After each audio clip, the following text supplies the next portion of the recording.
के बारे में हमने फर्स्ट टाइम पढ़ा था 10th क्लास में, जहां हमने पढ़ा था कि किसी भी एक राइट एंगल ट्राइंगल में उसके एंगल्स और उसके साइड्स में रिलेशन एस्टेब्लिश किया जा सकता है।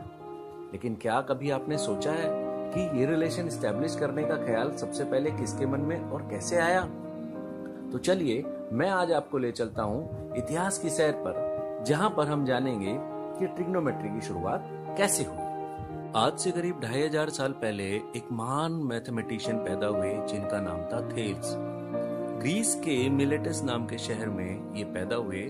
ये दुनिया के पहले ऐसे मैथमेटिशियन थे जिन्होंने लिखित तौर पर सोलर एक्लिप्स और ल्यूनर एक्लिप्स यानी सूर्य ग्रहण और चंद्र ग्रहण के बारे में सही तारीख बताई, जो आगे चलकर बिल्कुल सही साबित हुई। इंसान ने जब पहिए की खोज की तो वो नहीं जानता था कि एक सर्कल की फॉर्म में है और एक सर्कल को एंगल्स में भी बांटा जा सकता है।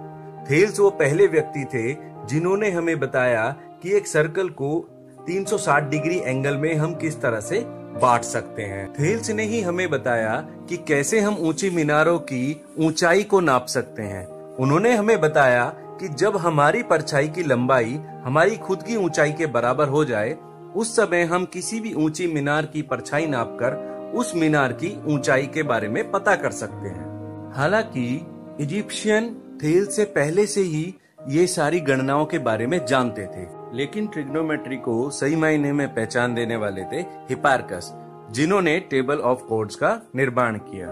हिपार्कस का जन्म थेल्स के 300 साल बाद हुआ, यानी करीब आज से 2200 साल पहले।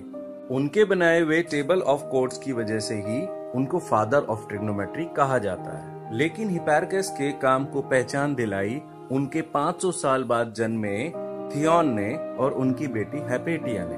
थियोन ने ही बताया कि हिपार्कस ने टेबल ऑफ कॉर्ड्स की कुल 12 बुक्स लिखी थी।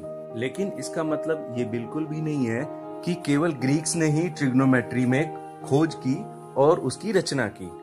लगभग 1500 साल पहले भारत में एक महान मैथमेटिशियन और एस्ट्रोनॉमर हुए जिनका नाम था आर्यभट्ट। आर्यभट्ट ने हमें बताया कि चांद के पास अपनी कोई लाइट नहीं है।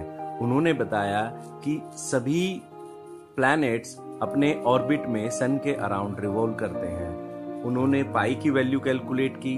उन्होंने ही सर्कल में एंगल्स के बारे में स्टडी किया और डिग्री मेजरमेंट्स के बारे में बताया। उन्होंने साइन और कॉस फंक्शंस की भी रचना की। उधर ईरान में भी 2 महान मैथमेटिशियंस ट्रिग्नोमेट्री पर काम कर रहे थे। लगभग 1300 साल पहले मोहम्मद इब्न मूसा अल ख्वारिज़मी ने ट्रिग्नोमेट्री पर कई रचनाएं दी और लगभग 1100 साल पहले यानी मोहम्मद इब्न मूसा अल ख्वारिज़मी के 200 साल बाद अबू अल वफा बुजानी ने बगदाद में सेकेंट, कोटेजेंट और कोसिकेंट, जिनको हम सेक्ट, कॉट और कोसेक्ट के नाम से जानते हैं, उनके बारे में महत्वपूर्ण रचनाएं। आज जो हम मॉडर्न ट्रिग्नोमेट्री का यूज करते हैं वो सब इन महान मैथमेटिशियंस की ही देन है। हालांकि अगर इनमें से किसी को फादर ऑफ ट्रिग्नोमेट्री का नाम दिया जाए तो वो हिपार्कस के खाते में ही जाता है। तो ये थी ट्रिग्नोमेट्री के इतिहास की कहानी। आगे भी इस तरह के स्टोरीज को सुनने, जानने और देखने के लिए जुड़े रहिए हमारे चैनल के साथ।